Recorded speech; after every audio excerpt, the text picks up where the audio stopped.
Hello, and in this episode, it's the report that many in government would rather have not seen the light of day, suppressed as it was and launched silently only last week. In this report, compiled by those within DEFRA, is a reality laid out in no uncertain terms, that global ecosystem collapse poses a serious risk to international security, UK food security, and economic stability.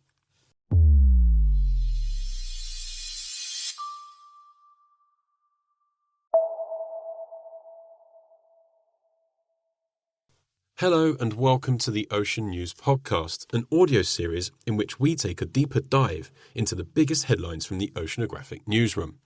I'm Rob Hutchins, community editor here at Oceanographic, and in this episode, a newly released assessment making clear in no uncertain terms that the rapid loss of biodiversity across the globe is both a national and international security emergency has been welcomed as a critical chance to shift our understanding of ecological degradation. But only, of course, if governments, and not least the UK's own, can finally take the appropriate and urgent action that is now required.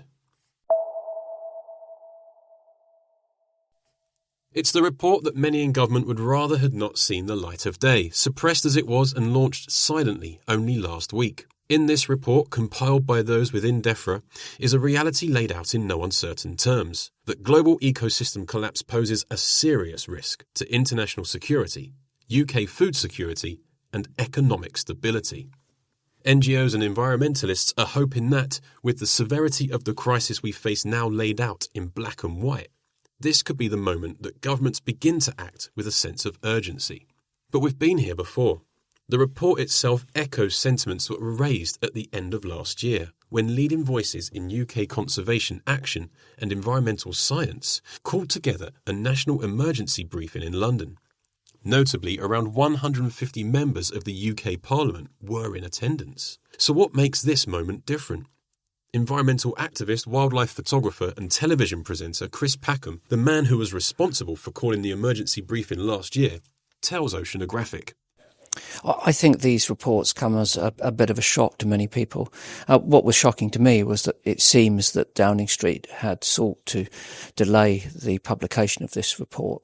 And yet the content of the report is of extreme importance. I mean, the gravity of some of the problems and the timescales are terrifying, frankly. And I've met many of the people who contributed to that report. I mean, these people are at the top of their field. You know, these people are those that we should trust. You know, these are experts, they are scientists, they know what they're talking about. And what they're talking about, as I say, is quite terrifying. So it should be an essential stimulus to start putting in place the adaptations that we need to be able to deal with what's coming down the road. And it's not, when I say down the road, it's not at the end of the motorway, it's round the corner. For conservationists in the marine sector specifically, the publication of the report is a welcome development and a chance to shine some much-needed light on an issue growing more severe by the day. At the same time, however, it has exposed some major gaps in how the ocean is treated within national security thinking. While the assessment does lay out in relative detail how ecosystem degradation, from rainforest collapse to the loss of coral reefs and mangroves, could amplify global instability through food shortages, displacement, and economic shocks, it stops short of how marine systems could form part of the solution. Instead, particular concern has been directed at ecosystems that combine exceptional biodiversity with a central role in regulating the Earth system, including the Amazon and Congo rainforests, boreal forests, and the Himalayan water towers, with lighter mention of the coral reefs and mangroves of Southeast Asia. Disruption or collapse across these regions would trigger cascading impacts, intensifying water stress, crop failures, coastal flooding, fisheries loss, disease spread, carbon release, and shifts in global weather patterns. In other words, a domino effect with severe consequences. More crucially still for the UK government, the report makes clear that Britain is not insulated from these dynamics. So why is that? What makes us here in the UK vulnerable to biodiversity loss in a coral reef halfway across the globe? The answer lies in the fact that our current food systems depend heavily on imported food, feed fertilizers, and other critical inputs. As ecosystems deteriorate and competition for resources intensifies, the report cautions that without major investment in resilience, the UK will struggle to maintain both food security and economic stability. And those risks extend well beyond agriculture, because ecosystem degradation is amplifying floods, droughts, heatwaves and wildfires, undermining public health and contributing to displacement, economic shocks and geopolitical instability. So what has the UK government got in place to start mitigating these crises? It will come as little surprise that their action has so far not been looked upon too favourably by environmental campaigners.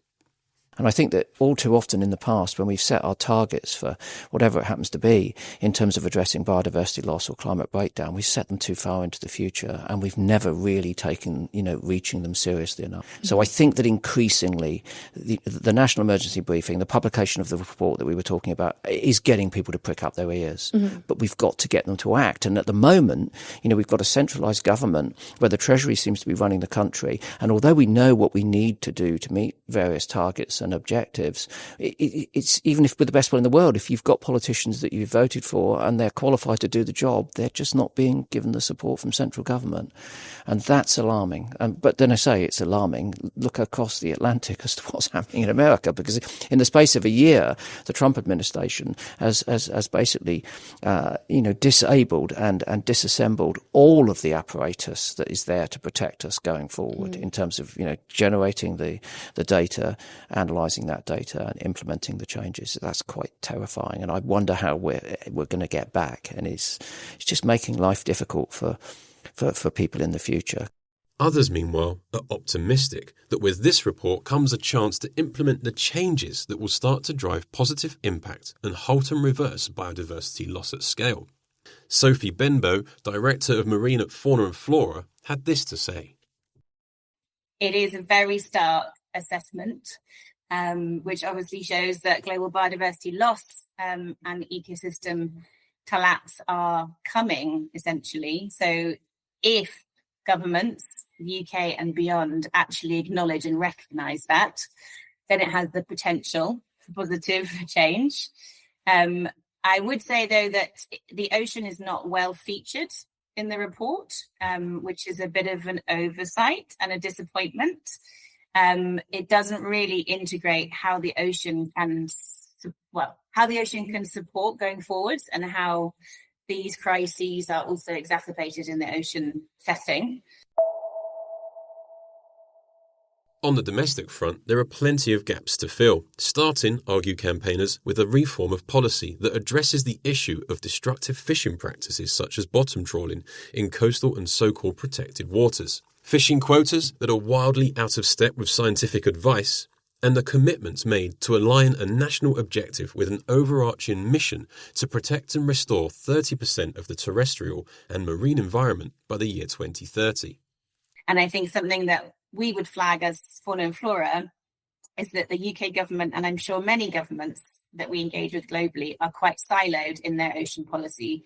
There often isn't a single ministry or government department that leads on all things ocean related. You have the protected area group, the fisheries group, the blue economy group, and it's clear that they're not always talking to each other.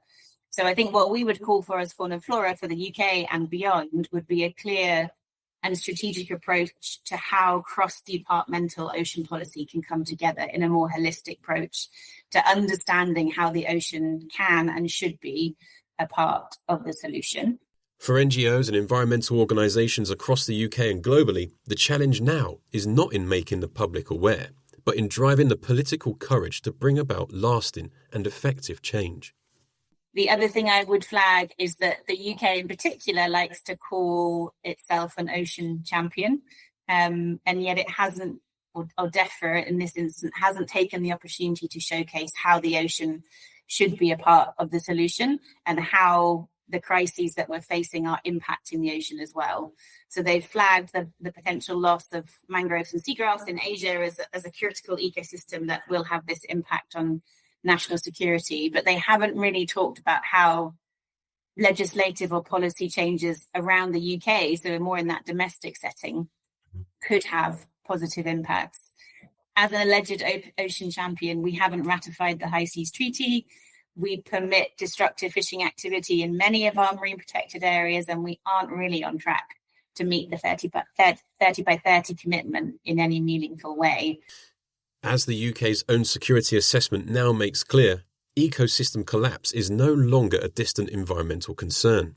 But whether the ocean is fully integrated into a national response may determine how resilient or exposed the country proves to be in the decades ahead.